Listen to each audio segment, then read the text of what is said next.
Good morning, CPC Kids. Welcome to CPC Kids Live. My name is Daniel, and I'm here to have a great time with my friend. Wah, wah, wah. I'm Erice. Good morning. Good morning. Hello. Good morning. Hello. How are you on this fine Sunday? Good. I was jamming out to that song, the intro of the countdown. Yeah, it's a bop, as the kids say. As the youths say, a bop. Sure. Erica, if you've been watching the show we make, then you should probably know that this month we've been talking all about For Our Neighbor. Yes. And all of the cool things they do for our community. Yes. And I just wanted to kind of highlight one of them for you guys watching. This one's really cool. It's special for me.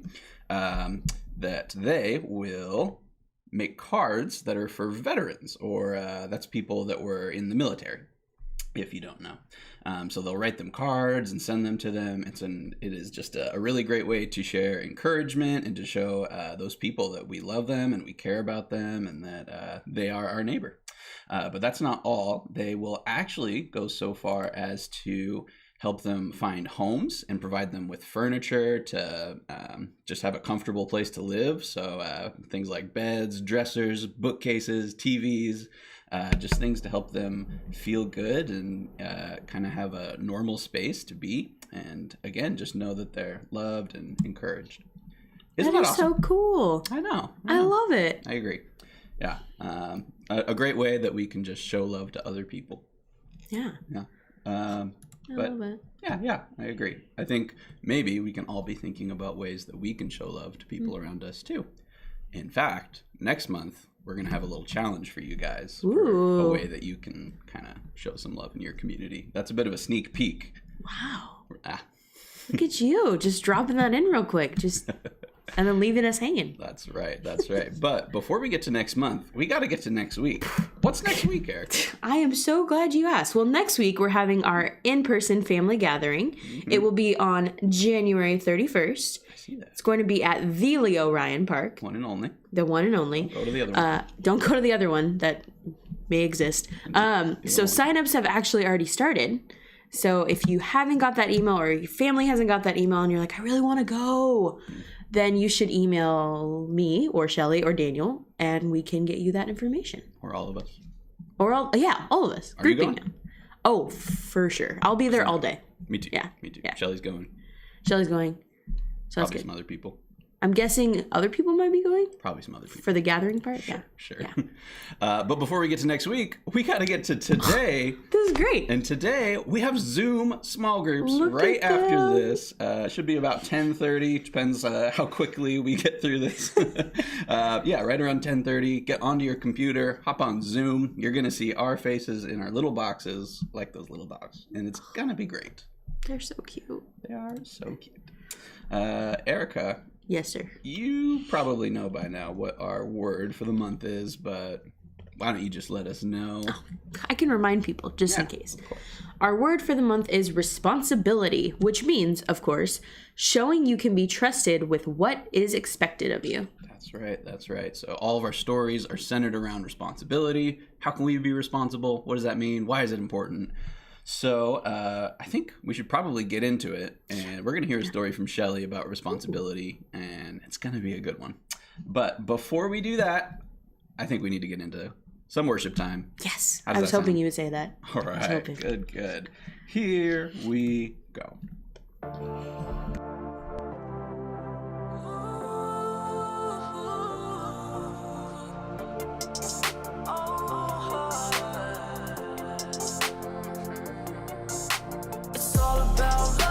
Incredible love, there's nothing like the way you love me.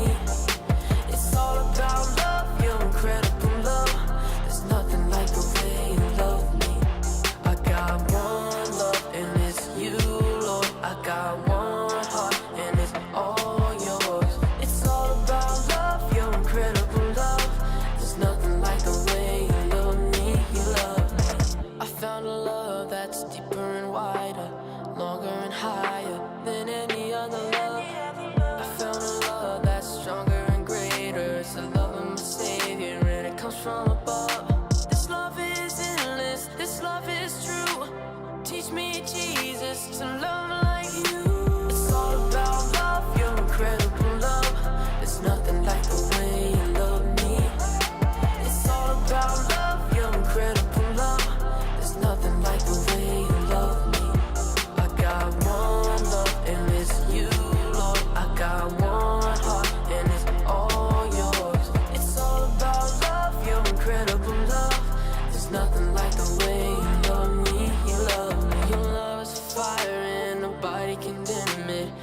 love can do.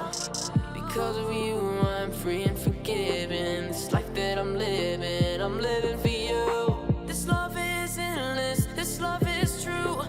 Teach me, Jesus, to love like you. It's all about love, your incredible love. There's nothing like the way you love me. It's all about love, your incredible love. There's nothing like the way you love me. I got one love and it's you, Lord. I got one heart and it's all yours. It's all about love, your incredible love. There's nothing like the way you love me. You love me. You're patient and kind. You light up my life. You're faithful and you're true. You give me forgiveness, a life that is endless, and I just wanna sing for you. It's all about love, your incredible love. There's nothing like the way you love me. It's all about love, your incredible love. There's nothing like the way you love me. I got one love and it's you, Lord. I got one heart and it's all yours. It's all about love, your incredible love. There's nothing like the way you love me. You love me.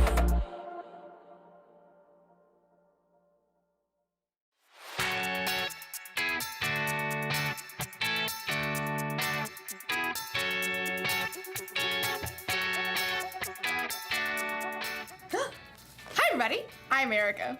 Who's up for a game of Brain Drain? The rules to this one are very simple. Use every single part of your brain to get your team to guess the answers to the questions. You're my team! So you've got to guess the answers. That's your responsibility.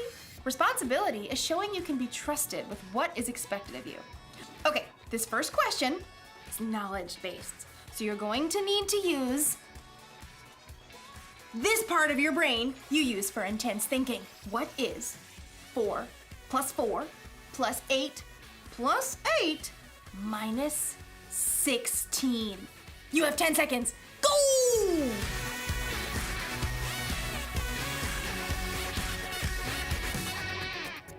Carry the 1.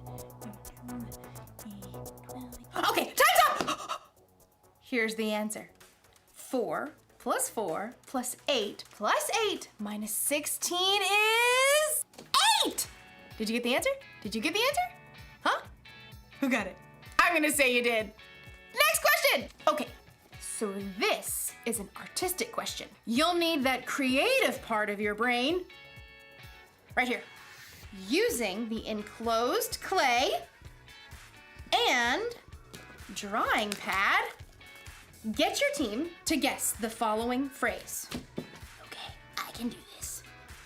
Go! Huh? What? What?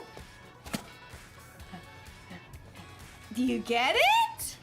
It's a dime a dozen. A dime a dozen. A dime a dozen. That's the phrase that means something is so common you can pretty much find it anywhere. It's a dime a dozen. We're rich, I tell you. We're rich. Oh. Let's do another one. Ooh! This one's a performance card. I like this one. It uses that part of your brain that gives you courage. Right here to act on stage or sing. Here goes. Get your team to guess the following animal. Yeah, I'm not doing that. I'll just look silly. In today's story, we'll learn about a boss who put 3 servants in charge of bags of gold. Will the servants do something with what they're given or waste their opportunity? I'm not going to act like that animal. Stop wondering. Stop!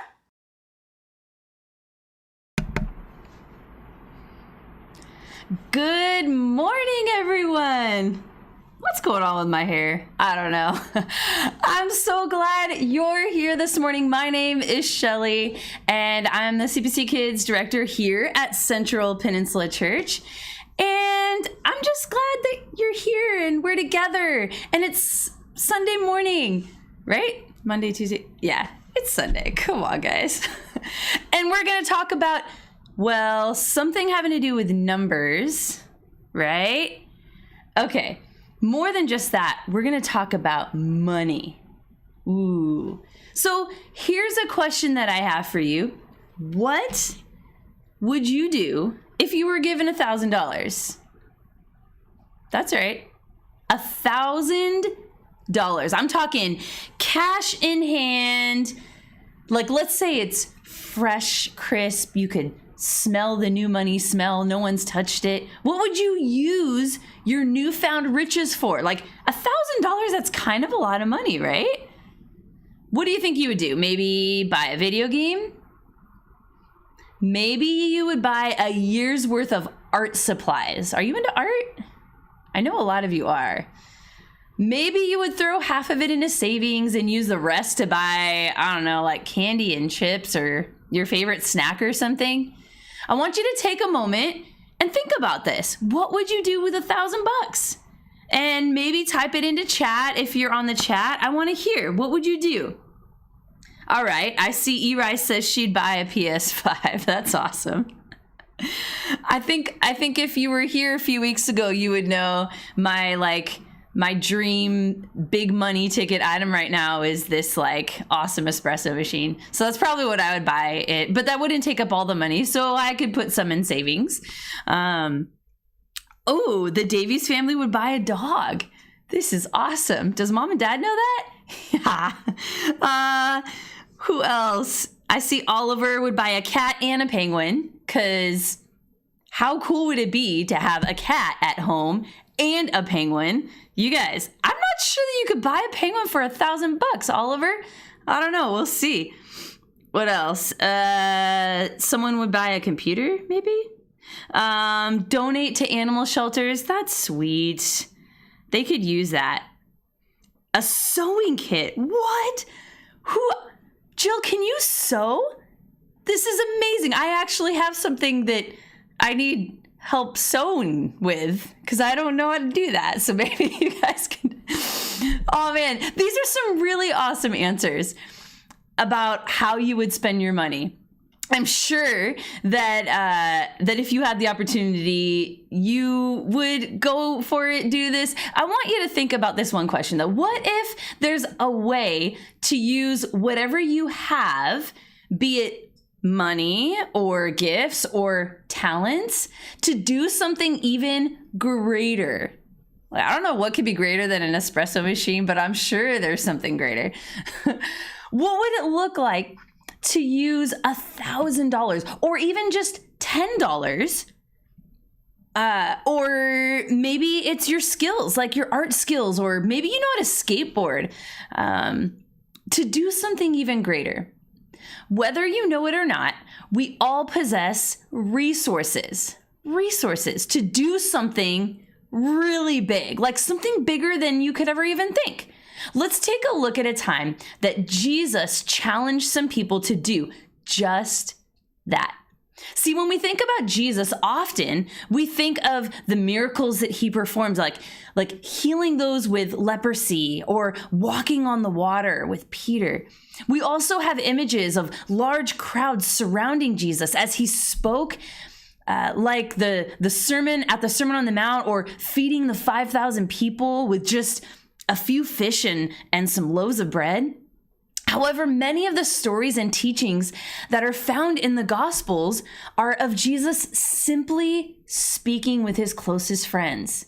Do you guys remember what they're called? The disciples. That's right. And on this day in Jerusalem, Jesus left the temple and was met by his friends on a large hill covered in olive trees called the Mount of Olives. And as they sat in the shade of the trees, Jesus spoke, and the disciples leaned in, like really far in, to listen on the topics about the future. When Jesus wanted to share an idea, light bulb, he often told a parable, which you could also call a story. Okay? These parables were told with everyday situations to help his audience, the people that were listening, think and understand God's truth for themselves. Surrounded by his disciples, Jesus told a parable about a rich man. So if the man's rich, what do you guys think he has a lot of? That's right, money. Okay, so Jesus told this parable about a rich man who entrusted his fortune to his 3 servants. The rich man was about to head out on a long journey, and he wanted to leave his money with some people that he could trust. He called in his 3 most loyal servants, and he handed them some gold. To the first servant, he gave more than $5,000 of money, of gold. Can you imagine? Look at this. Here you go, Shelly. You're such a good servant of mine. Here's $5,000. Okay. All right. To the second servant, he gave a little more than $2,000. Wow. Here you go, Shelly. Here's $2,000. Okay, I know it's not really me, but I'm just imagining. How cool. The last servant received a little more than $1,000 in gold. With the deed done, the rich man went along on his journey. He probably threw a peace sign and was like, bye guys, take care of that money. I'll be back later. It's gonna be a long journey, so maybe I'll write a letter. I'll send you a postcard. Okay, maybe you didn't say all these things. I'm just, you gotta fill in the blanks sometimes. Okay, so the first servant went out and put the money to work. Put the money to work. How do you do that? With a lot of effort and elbow grease. It means you're really trying hard for something. The first servant earned back not only the original $5,000, but he earned back an additional $5,000 more. Ah, how much is that? 5,000 plus 5,000, $10,000. The second servant did the same thing and made a similar profit. Okay, so the second servant, how much money did he get? If you said 2,000, you're right. So he took his $2,000 and just like the guy with 5,000, he made 2,000 more. Wow. Okay, so 2,000 plus 2,000, how much is that? It's $4,000. Wow. The third servant. What did the third servant do? Well, he didn't really want to take a risk. So he took his $1,000, probably some gold in a bag or something, and he took it out into the pasture. Maybe for you, it would be the backyard. And he buried it. Oh, he just dirt's over, it's buried. The final servant kept the money safe, but he didn't make a profit. And after a while, the rich man returned from his really long journey, and he's like, hi guys, I'm back. How's it going? Upon his return, he called his servants before him to see what they had done with his money. The first servant stepped forward and presented the 5,000 that he originally had been given. And then he pulled out, that's right, the 5,000 more. The rich man looked at his servant and he said this. I'm going to read it from Matthew chapter 25, verse 21. Matthew chapter 25, verse 21. It says, well done, good and faithful servant. You have been faithful with a few things, but I will put you in charge of many things. Come share your master's happiness. And then the two shared a happy dance moment, just like this, with confetti and all, except maybe it was raining gold. I don't know. Okay, so wow, incredible. Now, the second servant stepped forward and presented his money, which was the $2,000, right? And then he also showed the additional 2,000 more. And again, the rich man was thrilled. He congratulated his servant and he said this from Matthew chapter 25, verse 23. Well done, good and faithful servant. You have been faithful with a few things. I will put you in charge of many things. Come and share your master's happiness. And the two indulged in an elaborate secret handshake. They probably like kicked a few karate chops in the air, spun around, and then it just ended with like, you know, the chill handshake. I'm sure it was something like that. Finally, the third servant stepped forward and he said to the rich man in Matthew chapter 25, verses 24 and 25, Master, he said, I knew that you are a hard man, harvesting where you have not sown and gathering where you have not scattered seeds. So I was afraid, and when I went out and hid your gold in the ground, see, here is what belongs to you. Now, at least the last servant was honest, right? In contrast to the rich man's reaction to the first two servants, guess what, you guys? The master was steamed. He was angry. He gave him a stink eye, just like that little kitty on the fence. Okay? I wish I could see all your guys' stink eyes right now. Can you give me a stink eye? There you go. Just like the cat. So this guy was harshly criticized. Like he was not happy, and he let the third servant know about it.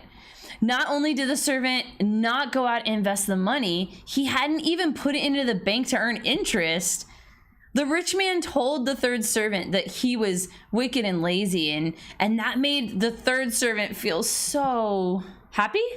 No, made him feel so sad. Like this little puppy. Look how sad he looks.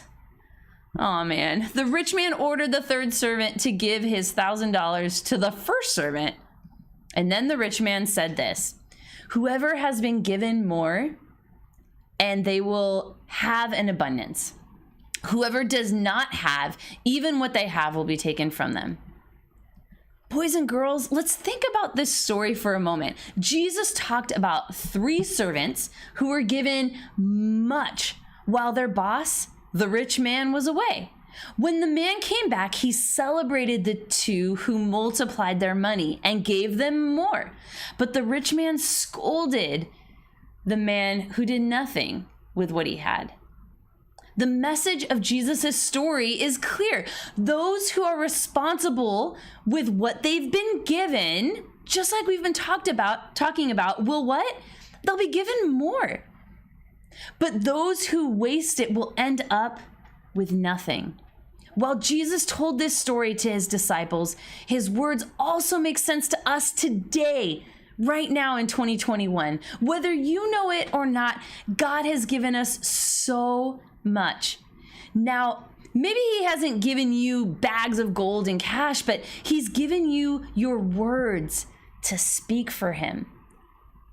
Maybe you've been given much influence in the lives of your family, maybe of siblings, other kids in your class. Maybe you're on a sports team. Maybe you've been given the ability to cook really good food. Whatever God has given you, it isn't something that you should just keep for yourself. It's meant to be shared. It's important for us to make the most of what God has given us. Jesus made the most of his time with people. That's part of why I love this passage. It's because Jesus was using what God had given him, the gift of storytelling, like today, to encourage us to use what God had given us. He showed love to everyone and helped them understand what's most important to God.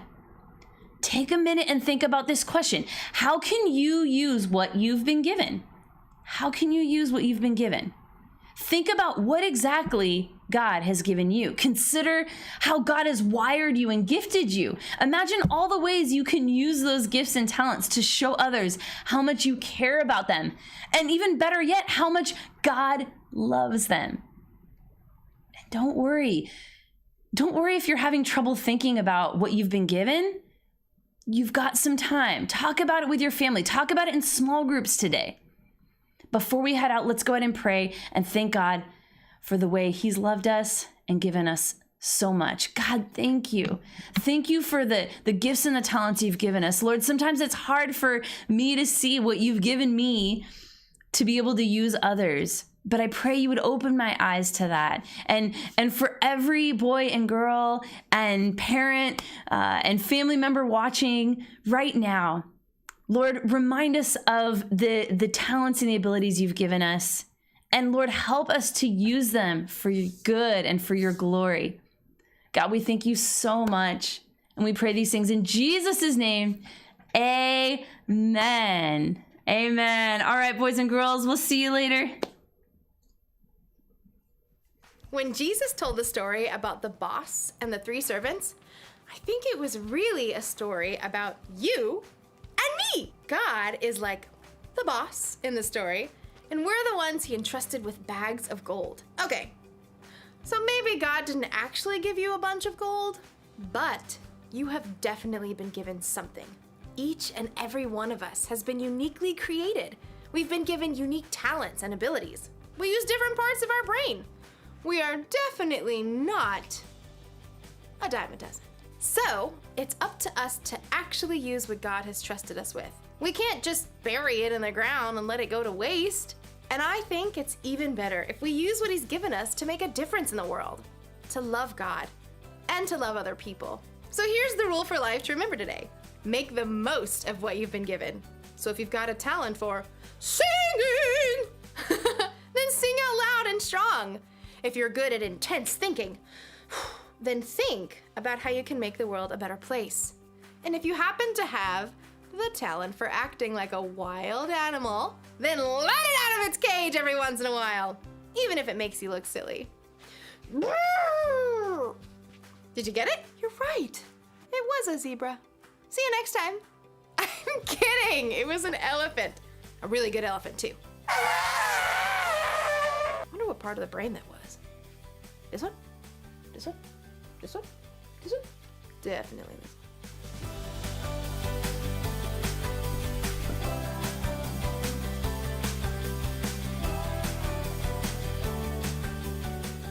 All right, guys. Thanks for hanging out with us. Thanks, Shelly, for that story. It is time for us to get into small groups, so I'm not going to take any more of your time. Let's get into it, and I'll see you guys on there. Bye, guys.